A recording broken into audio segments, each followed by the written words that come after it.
Public ನೆಕ್ಸ್ಟ್ನ ಎಲ್ಲ ವೀಕ್ಷಕರಿಗೂ ನಮಸ್ಕಾರ. ನಾನು ನಿಮ್ಮ ಪ್ರೀತಿಯ ಚೈತನ್ಯ ಕೊಟ್ಟಾರಿ. ಅಕ್ಟೋಬರ್ 6ಕ್ಕೆ ಕಲರ್ಸ್ ಕನ್ನಡದಂದು ಹೊಸದಾಗಿ ಶ್ರೀ ಗಂಧದ ಗುಡಿ ಅನ್ನುವಂಥ ಒಂದು ಸೀರಿಯಲ್ ಬರ್ತಾ ಇದೆ. ಸೀರಿಯಲ್ನ ಪಿಲ್ಲರ್ ಅಂತ ಹೇಳ್ಬೋದು. ಮುತ್ತುರಾಜ್ ಅವರು ಅಲಿಯಾಸ್ ಶಿಶಿರ್ ನನ್ನ ಜೊತೆ ಇದ್ದಾರೆ. ಬನ್ನಿ ಅವ್ರ ಜೊತೆ ಮಾತಾಡೋಣ. ಹಾಯ್ ಸರ್, ಹೇಗಿದ್ದೀರಾ? ಸೂಪರ್ ಮೇಡಮ್, ನೀವು ಹೇಗಿದ್ದೀರಾ? ನಾನು ಕೂಡ ಚೆನ್ನಾಗಿದ್ದೇನೆ. ಮೊದಲಿಗೆ ಶ್ರೀ ಗಂಧದ ಗುಡಿ ಆಫ್ಟರ್ ಬಿಗ್ ಬಾಸ್ ಮೇಲೆ ಮೊದಲಿನ ಪ್ರಾಜೆಕ್ಟ್ ಅಂತ ಹೇಳ್ಬೋದು. ಹೆಂಗೆ ಅನಿಸ್ತಾ ಇದೆ? ತುಂಬ ಖುಷಿ ಇದೆ. ಅಂದರೆ ಬಿಗ್ ಬಾಸ್ ನಂತರ ಹಲವಾರು ಕತೆಗಳು ಬಂತು. ನಾನು ಬಿಗ್ ಬಾಸಿಂದ ಹೊರಗಡೆ ಬಂದ್ಮೇಲೆ ಹೇಳಿದ್ದೆ ನನಗೆ ಸೀರಿಯಲ್ ಮಾಡೋಕ್ಕೆ ಏನು ಅಭ್ಯಂತರ ಇಲ್ಲ ಅಂತ.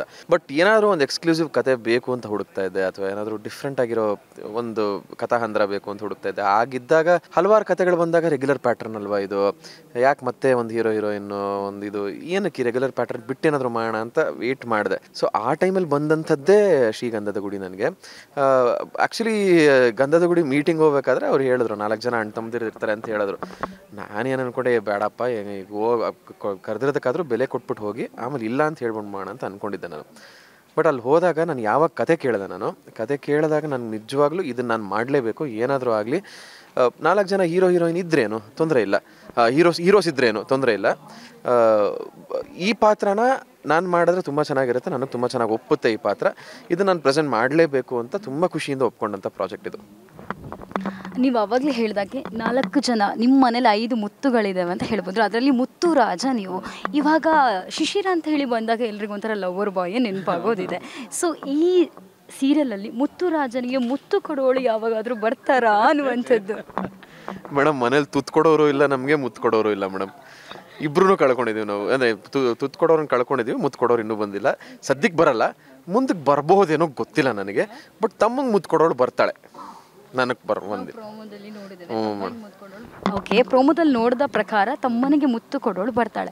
ಆಗ ನಿಮಗೆಲ್ಲೋ ಅನಿಸ್ಲಿಲ್ವಾ, ನನಗೆ ಯಾರು ಒಂದೇ ಇಲ್ಲ ಅಲ್ಲ ಅನ್ನುವಂಥದ್ದು? ಇಲ್ಲ, ಈ ಮುತ್ತುರಾಜನ್ ಕ್ಯಾರೆಕ್ಟರ್ ಹೆಂಗೆ ಅಂದರೆ, ಈಗ ತಮ್ಮಂದಿರು ಖುಷಿಯಾಗಿದ್ರೆ ಅಷ್ಟೇ ಸಾಕು. ಇವಾಗ ಮನೇಲಿ ನಿಮ್ಮ ತಾಯಿ ಹೆಂಗಿರ್ತಾರೆ, ನನ್ನ ಮಕ್ಕಳು ಖುಷಿಯಾಗಿದ್ರೆ ಅಷ್ಟೇ ಸಾಕಪ್ಪ, ಅವ್ರು ಚೆನ್ನಾಗಿದ್ದು ಬಿಡಲಿ. ಇವನು ಹಂಗೆ ಮೇಡಮ್.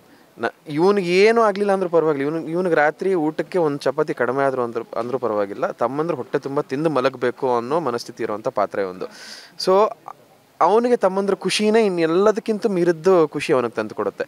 ಸೊ ಖುಷಿನೇ.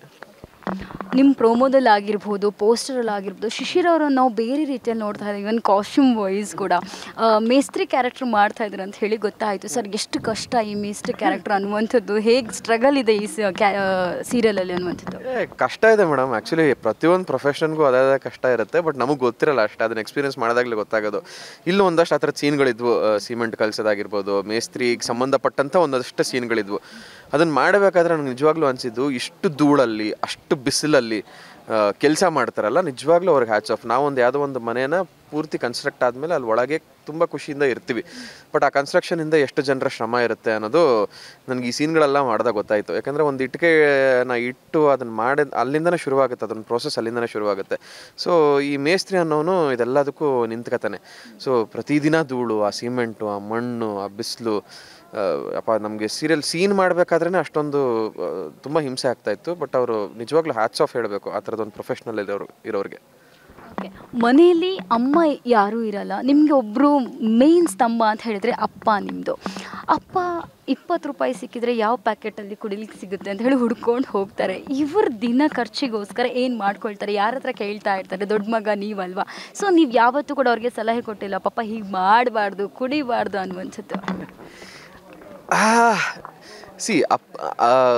ಅಪ್ಪ ಹಿಂಗೆ ಅಂತ ನಾವೆಲ್ಲರೂ ಅಕ್ಸೆಪ್ಟ್ ಮಾಡ್ಕೊಂಬಿಟ್ಟಿದ್ದೀವಿ. ಅವ್ರು ಯಾವುದೇ ಕಾರಣಕ್ಕೂ ಬದಲಾಗಲ್ಲ ಅವರು ಅಂತ ಎಲ್ಲರೂ ಅಕ್ಸೆಪ್ಟ್ ಮಾಡ್ಕೊಂಡಾಗಿದೆ. ಯಾಕೆ ಅಂದರೆ, ಯಾವುದೇ ವ್ಯಕ್ತಿ ಏನಾದರೂ ಹೇಳಿದಾಗ ತೊಗೊಂಡು ಬದಲಾಯಿಸ್ಕೊಳ್ಳಿಲ್ಲ ಅಂದಾಗ ಅವ್ರು ಯಾವುದೇ ಕಾರಣಕ್ಕೂ ಮುಂದಕ್ಕೆ ಬದಲಾಗಲ್ಲ. ಆ್ಯಂಡ್ ದೊಡ್ಡವ್ರಿಗೆ ಎಷ್ಟು ಅಂತ ಹೇಳ್ಬೋದು, ಒಂದು ಮಟ್ಟಿಗೆ ಹೇಳ್ಬೋದು. ಅದಾದಮೇಲೆ ಆಗಲಿಲ್ಲ ಅಂದಾಗ ಆ ಜವಾಬ್ದಾರಿನ ನಾವೇ ತೊಗೊಂಡು ನಡ್ಸ್ಕೊಂಡು ಹೋಗ್ಬೇಕಾಗಿರೋ ಪರಿಸ್ಥಿತಿ ಬರುತ್ತೆ. ಸೊ ಆ ಕಾರಣದಲ್ಲಿ ಅಪ್ಪ ಯಾವುದೇ ಕಾರಣಕ್ಕೂ ಬದಲಾಗಲ್ಲ ಅಂತ ನಮ್ಗೆ ಗೊತ್ತು. ಹಾಗಂತ ಮಕ್ಕಳ ಮೇಲೆ ಪ್ರೀತಿ ಕಡಿಮೆ ಇದೆ ಅಂತಲ್ಲ.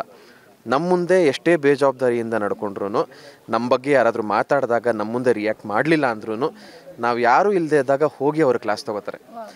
ಸೊ ಅವ್ರ ಪ್ರೀತಿನ ನಮ್ಮ ಮುಂದೆ ತೋರಿಸಲ್ಲ, ಬಟ್ ಅವ್ರ ಪ್ರೀತಿ ಏನು ಅಂತ ಜನಕ್ಕೆ ಗೊತ್ತಾಗುತ್ತೆ. ಸೊ ಆ ಥರದೊಂದು ಪಾತ್ರ ಅದು. ಇವಾಗ ಸೇಮ್ ಆ್ಯಸ್ ಇಟ್ ಈಸ್ ಗಂಧದ ಗುಡಿ ಥರ ಸೀರಿಯಲ್ ಥರನೇ ಅದೆಷ್ಟೋ ಜನರ ಮನೆಯಲ್ಲಿ ಕೂಡ ಇದೇ ರೀತಿ ಇರ್ಬೋದು. ತಾಯಿ ಇಲ್ಲದ ಮನೆ ಅದೆಷ್ಟೋ ಜನರೇ ಇರ್ಬೋದು. ಅವರು ಪಡ್ತಾ ಇರುವಂಥ ಕಷ್ಟಗಳನ್ನು ನೀವು ಈ ಸೀರಿಯಲಲ್ಲಿ ನೋಡಿರ್ಬೋದು. ಯಾವುದೆಲ್ಲ ಅಂತ ಹೇಳಿ ತುಂಬ ಬೇಸಿಕ್ ಒಂದು ವಿಷಯ ಹೇಳ್ತೀನಿ ಮೇಡಮ್. ತುಂಬ ದುಡಿದು ಸುಸ್ತಾಗಿ ಮನೆಗೆ ಬಂದಾಗ ತಾಯಿ ಅನ್ನೋ ಒಂದು ಜೀವ ಹೇಗಿತ್ತಪ್ಪ ನಿಂದಿನ, ಕೆಲಸ ಎಲ್ಲ ಚೆನ್ನಾಗಾಯ್ತಾ, ಸುಸ್ತಾಗಿದೆಯಾ, ಬಾ ಕೂತ್ಕೋ, ಒಂದು ಲೋಟ ನೀರು ಕೊಡ್ತೀನಿ ಅಂತ ಒಂದು ತಾಯಿ ಒಂದು ಜೀವ ಹೇಳುತ್ತಲ್ಲ, ಅದೇ ಇಲ್ಲ ಅಂದಾಗ ಹೆಂಗಿರುತ್ತೆ ಹೇಳಿ. ಆ ಒಂದು ಎಮೋಷನ್ನೇ ಮಿಸ್ ಆಗ್ಬಿಟ್ರೆ ಯಾವ ಥರ ಇರುತ್ತೆ ಹೇಳಿ. ಆ್ಯಂಡ್ ನಮಗೆ ಈ ಗಂಡು ಮಕ್ಕಳಿಗೆ ಎಮೋಷನ್ಸ್ ತುಂಬ ಕಡಿಮೆ ಅಂತ ಹೇಳ್ತಾರೆ, ತುಂಬ ಎಮೋಷನಲ್ ಲೆಸ್ ಅಂತ ಹೇಳ್ತಾರೆ. ಈಗ ಏನಾದರೂ ಹಬ್ಬ ಹರಿದಿನ ಬಂದಾಗ ತಾಯಿ ಅನ್ನೋಳು ಚೆನ್ನಾಗಿ ರೆಡಿಯಾಗಿ ಹೂವು ಮುಡ್ಕೊಂಡು ದೇವ್ರ ಪೂಜೆ ಮಾಡಿ ಒಂದು ಹಬ್ಬದ ಅಡುಗೆ ಮಾಡಿ ಒಂದು ತುತ್ತು ಕೊಡ್ತಾಳಲ್ಲ, ಆ ಫೀಲಿಂಗೇ ಮಿಸ್ ಆಗೋದಾಗ ಹೇಗಿರುತ್ತೆ ಹೇಳಿ. ಎಲ್ಲವೂ ಇನ್ಕಂಪ್ಲೀಟ್ ಅಂತ ಅನ್ಸಲ್ವಾ, ಜೀವನನೇ ಬೇಡ ಅಂತ ಅನ್ಸಲ್ವಾ, ಎಲ್ಲವೂ ಅರ್ಧಂಬರ್ಧ, ಏನು ಆಸಕ್ತಿನೇ ಇಲ್ಲ ಬದುಕಕ್ಕೆ ಅಂತ ಅನ್ಸಲ್ವಾ. ಆ ಥರದ್ದೊಂದು ಫೀಲಿಂಗ್ ಇದ್ದೇ ಇರುತ್ತೆ. ತಾಯಿ ಇಲ್ಲದೆ ಇರೋ ಮನೆ ಫೀಲಿಂಗೇ ಅದು. ಸರ್, ಇಷ್ಟು ವರ್ಷಗಳ ತನಕ ನಿಮ್ಮ ಅಮ್ಮ ನಿಮ್ಮನ್ನು ನೋಡ್ಕೊಂಡಿದ್ದಾರೆ, ಅಪ್ಪನನ್ನು ನೋಡ್ಕೊಂಡಿದ್ದಾರೆ. ಅವ್ರಿಗೊಂದು ಆಸೆ ಇರುತ್ತಲ್ಲ ಸರ್, ಯಾವಾಗ ಮಗನ ಮದುವೆ ಯಾವಾಗ ಅಂತ. ಸರ್, ನಾನು ಮಾತ್ರ ಅಲ್ಲ, ಎಷ್ಟು ಜನ ಕೇಳ್ತಾ ಇರುವಂಥ ಪ್ರಶ್ನೆ. ನಿಮಗೂ ಇದಕ್ಕೆ ಆನ್ಸರ್ ಮಾಡಿ ಮಾಡಿ ಮಾಡಿ ಸಾಕಾಗಿರ್ಬೋದು. ಸರ್, ಯಾವಾಗ ಸರ್? ಗೊತ್ತಿಲ್ಲ ಮೇಡಮ್, ಮನೇಲೂ ಕೇಳೋದು ಬಿಟ್ಬಿಟ್ಟಿದ್ದಾರೆ ಯಾವಾಗ ಅಂತ. ಗೊತ್ತಿಲ್ಲ, ಎಲ್ಲದಕ್ಕೂ ಟೈಮ್ ಅನ್ನೋದಿರುತ್ತಲ್ಲ, ಆ ಟೈಮ್ ಬಂದರೆ ಎಲ್ಲದೂ ಆಗುತ್ತೆ ಅಂತ ಅನಿಸುತ್ತೆ. ಸದ್ಯಕ್ಕೆ ಕೆಲಸದ ಬಗ್ಗೆ ತುಂಬ ಟೈಮ್ ಅಲ್ಲಿಗೆ ಹೋಗ್ತಾ ಇದೆ. ಸೀರಿಯಲ್ ಒಂದು ಬಿಟ್ಟು ಬೇರೆ ಬೇರೆ ಕೆಲಸಗಳು, ನನ್ನ ಪ್ರೊಡಕ್ಷನ್ ಹೌಸು ಅದು ಇದು ಎಲ್ಲವೂ ಕೆಲಸದ ಕಡೆನೇ ಸಮಯ ಹೋಗ್ತಿದೆ, ಗಮನ ಹೋಗ್ತಿರೋದ್ರಿಂದ ಅದ್ರ ಬಗ್ಗೆ ಸದ್ಯಕ್ಕೆ ಯೋಚನೆ ಮಾಡಿಲ್ಲ. ಬಟ್ ತುಂಬ ಆಸೆ ಇದೆ, ಸೆಟ್ಲ್ ಆಗಬೇಕು. ಈ ವರ್ಷ ಅಲ್ಲ ಅಂದರೂ ಮುಂದಿನ ವರ್ಷ ಕೊಡ್ತೀನಿ ಅಂತ ಅನ್ನಿಸ್ತಾ ಇದೆ, ಗೊತ್ತಿಲ್ಲ.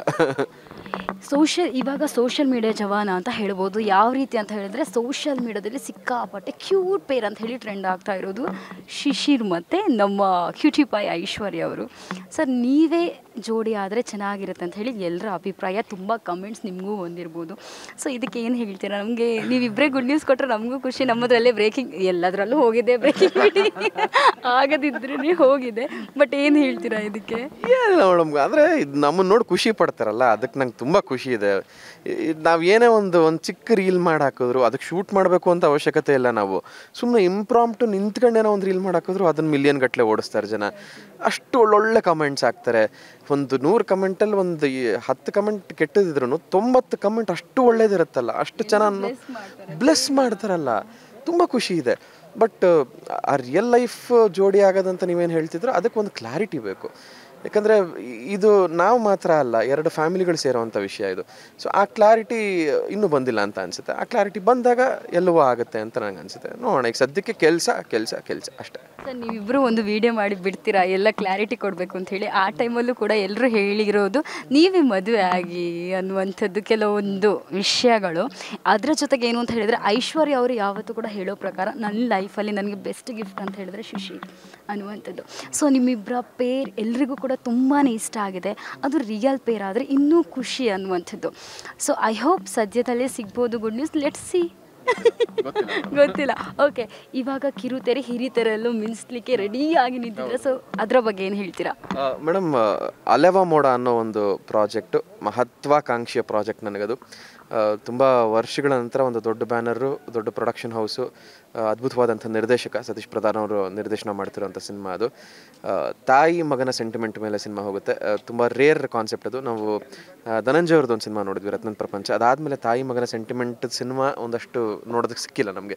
ಸೊ ಇದೊಂದು ಔಟ್ ಆ್ಯಂಡ್ ಔಟ್ ತಾಯಿ ಮಗನ ಸೆಂಟಿಮೆಂಟ್ ಇರುವಂಥ ಸಿನಿಮಾ. ಆ್ಯಂಡ್ ಹಲವಾರು ವರ್ಷಗಳ ನಂತರ ಮನೋಮೂರ್ತಿ ಅವರು, ಜೈತ್ ಕಾಂಕಿಣ ಅವರು, ಸೋನು ನಿಗಮ್ ಅವರು, ಇವರು 3 ಜನರ ಸಂಗಮ ಈ ಸಿನಿಮಾದ ಆಲ್ಬಮ್ ಮುಖಾಂತರ ಆಗ್ತಾ ಇದೆ.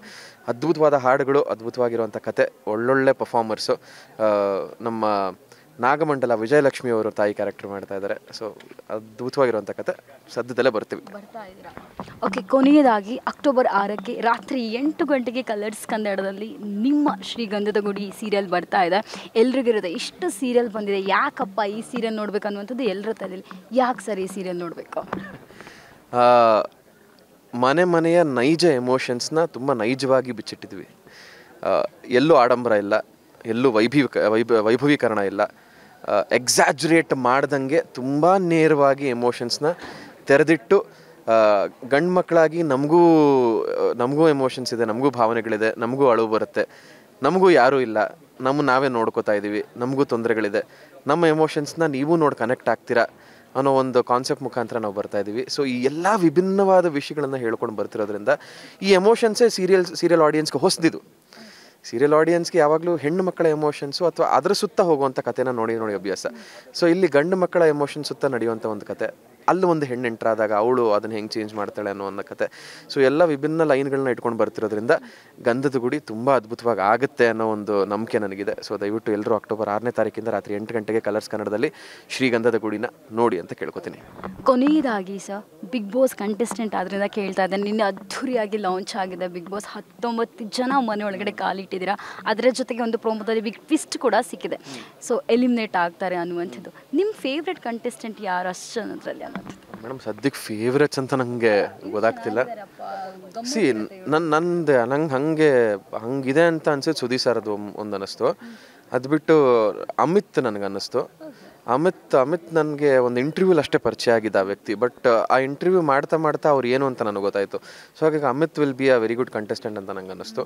ಅದು ಬಿಟ್ಟು ಮಲ್ಲಮ್ಮ ಒಳ್ಳೆ ಎಂಟರ್ಟೈನ್ಮೆಂಟ್ ಕೊಡ್ತಾರೆ ಅಂತ ನಂಗೆ ಅನ್ನಿಸ್ತಾ ಇದೆ. ಏಕೆಂದರೆ ಆ ಕ್ಯಾರೆಕ್ಟ್ರೇ ಒಂಥರ, ಅದು ಆ ಏಜ್ ಗ್ರೂಪು ಒಂದು ಅನ್ಯೂಶಲ್ಲು, ಆ ಕ್ಯಾರೆಕ್ಟ್ರು ಅನ್ಯೂಶಲ್ಲು, ಆ ಒಂದು ಪರ್ಸ್ನಾಲಿಟಿ ಮನೆ ಒಳಗೆ ಹೆಂಗೆ ಹೊಂದ್ಕೊಳ್ಳುತ್ತೆ ಅನ್ನೋ ಕುತೂಹಲ. ಸೊ ಈ ಥರದ್ದೆಲ್ಲ ಚೆನ್ನಾಗಿದೆ ಅಂತ ನಂಗೆ ಅನ್ನಿಸ್ತಾ ಇದೆ. ಅದು ನಾವು ಇನ್ನೂ ನೋಡ್ತಾ ಇರ್ಬೋದು. ಸೊ ಮಂಗಳೂರದೊಬ್ಬರು ಹುಡುಗಿ ಬಂದಿದ್ದಾರೆ, social media star, Rakshita Shetty ಅವರು. ಸೊ ಅವ್ರ ಮಾತು ಆಗಿರ್ಬೋದು. ಇವಾಗ ನಾಮಿನೇಟಲ್ಲಿ 3 ಜನ ಇದ್ದಾರೆ. ರಕ್ಷಿತಾ ಅವರಿದ್ದಾರೆ, ಇನ್ನೊಂದು ಸ್ಪಂದನ ಅವರಿದ್ದಾರೆ, ಮಾಳು ಅವರಿದ್ದಾರೆ. ಸೊ ಇದ್ರಲ್ಲಿ ಯಾರು ಹೋಗ್ಬೋದು? ಪಾಪ 3 ಜನಕ್ಕೆ ಒಂದೇ ದಿನದಲ್ಲಿ ಕಳ್ಸೋದಕ್ಕೆ ನನಗೂ ಇಷ್ಟ ಇಲ್ಲ. ಏನಾದರೂ ಮಾಡಿ 3 ಜನ ಇರಬೇಕು.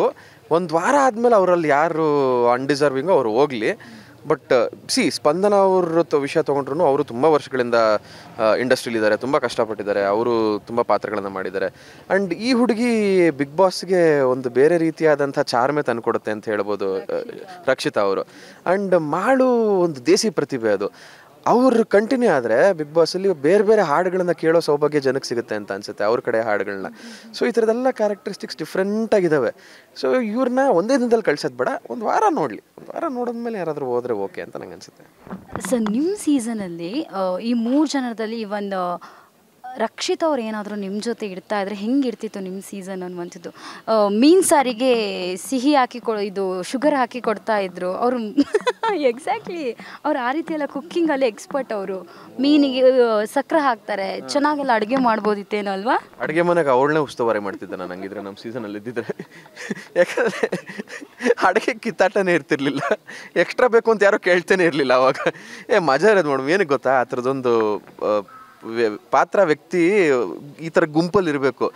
ಫಾರ್ ಎಕ್ಸಾಂಪಲ್, ನಾನು ಚೈತ್ರ ಕಿತ್ತಾಡ್ತಿದ್ದಾಗ ಆ ಥರದೊಂದು ಕ್ಯಾರೆಕ್ಟರ್ ಬಂದ್ಬಿಟ್ಟು ನಮ್ಮನ್ನು ಬಿಡ್ಸಕ್ಕೆ ಟ್ರೈ ಮಾಡಿದಾಗ ನಾವು ಅದನ್ನು ನೋಡ್ಬಿಟ್ಟು ನಕ್ಬಿಟ್ಟು ಸುಮ್ಮನಾಗ್ತಿದ್ವೋ ಇಲ್ವೋ ನೀವೇ ಹೇಳಿ. ನಾವು ಏನು ಕಿತ್ತಾಡ್ತಿದ್ವಿ, ಆ ಹುಡುಗಿ ನೋಡಿ ಅಷ್ಟು ಮುದ್ದಾಗಿ ಬಂದು ಬಿಡಿಸೋದು ಟ್ರೈ ಮಾಡ್ತಿದ್ದಾಳೆ, ಮಜಾ ಇರೋದು. ಸೊ ಆ ಥರ ಇರ್ತಿತ್ತಾನೆ, ಚೆನ್ನಾಗಿರೋದು. ಎಲ್ಲರೂ ಇಷ್ಟು ವರ್ಷಗಳ ನೋಡಿ ತುಂಬ ಖುಷಿ ಪಟ್ಟಿದ್ದೀರಾ, ಇಷ್ಟಪಟ್ಟಿದ್ದೀರಾ. ಬಿಗ್ ಬಾಸಲ್ಲಿ ನಾನಾಗಿ ನೋಡಿ ತುಂಬ ಸಪೋರ್ಟ್ ಮಾಡಿದ್ದೀರಾ. ಈಗ ಮತ್ತೊಂದು ಪಾತ್ರವಾಗಿ ನಿಮ್ಮ ಮುಂದೆ ಬರ್ತಾ ಇದ್ದೀನಿ. ಆ ಪಾತ್ರದ ಹೆಸರು ಮುತ್ತುರಾಜ, ಆ ಪ್ರಾಜೆಕ್ಟ್ ಹೆಸರು ಗಂಧದ ಗುಡಿ. ದಯವಿಟ್ಟು ನೋಡಿ ಇದೇ ಪ್ರೀತಿ ಆಶೀರ್ವಾದ ನಾನು ಕೊಡಿ ಅಂತ ಕೇಳ್ಕೊತೀನಿ. ಇನ್ನೊಂದು ಕೊನೆಯದಾಗಿ ಆಯಿತಾ, ಏನು ಬ್ಯಾಚುಲರ್ ಲೈಫಲ್ಲಿ ಇದ್ದೀರಾ ಇವಾಗ, ಬ್ಯಾಚುಲರ್ ಬಾಯ್ಸ್ ಸಫರ್ ಪಡ್ತಾ ಇರುವಂಥ ಒಂದು 5 ಇದು ಅಂತ ಹೇಳಿದ್ರೆ ಕಷ್ಟ ಅಂತ ಹೇಳಿ ಏನು ಅಂತ ಹೇಳಬೇಕು. ಹಾಸ್ಟೆಲ್ ಅಂತ ಹೇಳಿ ನಿಮ್ಮ ಮನೆಯನ್ನು ಪೋಟ್ರೆ ಮಾಡಾಗಿದೆ. ಯಾಕಂತ ಹೇಳಿದ್ರೆ ಯಾರು ಹುಡುಗಿರಿಲ್ಲ. ಹಾಸ್ಟೆಲ್ ಹುಡುಗರು ಅಂತ ಬಂದಾಗ ಇವರು ತುಂಬ ಕಷ್ಟಪಡುವಂಥ ಒಂದು 5 ವಸ್ತುಗಳು ಆಗಿರ್ಬೋದು, 5 ಸಿಚುವೇಶನ್ಗಳು ಯಾವುದಿರುತ್ತೆ ಅಂತ ಹಾಸ್ಟೆಲಲ್ಲಿ. ಫಸ್ಟ್ ಆಫ್ ಆಲ್ ಹುಡುಗಿರಿಲ್ಲ ಅನ್ನೋದು ಅದೇ ಒಂದು ಸಿಚುವೇಶನ್ನು. ಇನ್ನೊಂದು ಈ ಬಟ್ಟೆ ಹೊಕ್ಕೊಳ್ಳೋಕ್ಕೆ ಇದೆಲ್ಲ ಮಾಡ್ಕೊಳ್ಳೋಕ್ಕೆ ಇವ್ರಿಗೆ ಯಾರೂ ಇರಲ್ಲ, ಪೇಷನ್ಸ್ ಇರಲ್ಲ. ಆಮೇಲೆ ಅನ್ನಿಸ್ತಾ ಇವಾಗ ಯಾವತ್ತೋ ಒಂದಿನ ಮನೆಯಿಂದ ಬಿಟ್ಟು ಹಾಸ್ಟ್ಲಿಗೆ ಬಂದಿರ್ತೀವಿ, ನಮ್ಮಮ್ಮ ಮಾಡೋ ರೊಟ್ಟಿ ನಂಗೆ ಇಷ್ಟ, ತಿನ್ನಬೇಕು ಅಂತ ತುಂಬ ಕಾಡ್ಬಿಡುತ್ತೆ ಒಂದಿನ, ಅದನ್ನು ತಿನ್ನೋ ಅವಕಾಶ ಇರಲ್ಲ. ಈ ಥರದೆಲ್ಲ ಒಂದಷ್ಟು ಇರುತ್ತೆ. ಆಮೇಲೆ ನೀಟಾಗಿ ಇಟ್ಕೊಳ್ಳೋಕ್ಕೆ ಮೋಟಿವೇಶನ್ನೇ ಇರಲ್ಲ. ಏನಕ್ಕೆ ಇಟ್ಕೋಬೇಕು ನೀಟಾಗಿ, ಕಿತ್ತಲ್ಲಿ ಎಸ್ತಾ ಹೋದ ಈ ಥರ ನೋಡಿ ಎಷ್ಟು ಚೆನ್ನಾಗಿ ಅರ್ಥ ಮಾಡ್ಕೊಂಡಿದ್ದಾರೆ ನನ್ನನ್ನು. ಕೇಳಿದ್ರಲ್ಲ ವೀಕ್ಷಕರು, ಇದು ಶಿಶಿರ್ ಅವರು ಆಡಿರುವಂಥ ಮಾತಿದಾಗಿದ್ದು. ಕ್ಯಾಮ್ರಾ ಪರ್ಸನ್ ರುದ್ರೇಶ್ ಅವ್ರ ಜೊತೆ ಚೈತನ್ಯ ಕೊಟ್ಟ ರಿಪಬ್ಲಿಕ್ ನೆಕ್ಸ್ಟ್ ಬೆಂಗಳೂರು.